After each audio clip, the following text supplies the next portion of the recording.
Ovaj svet u zlu leži, tako Gospod rekao je. Baš je malo dobrih ljudi, a loših mnogo je, koji smišljaju laži, razne prevare i za Božju pravdu ni malo ne mare.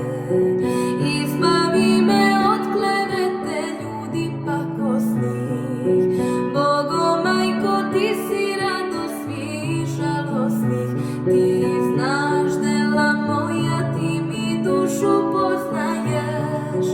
Usrdno te molim da mi pomogneš, usrdno te molim da mi pomogneš. Mnogi loše govore o mojim delima, ali ti si moja nada jedina, samo ti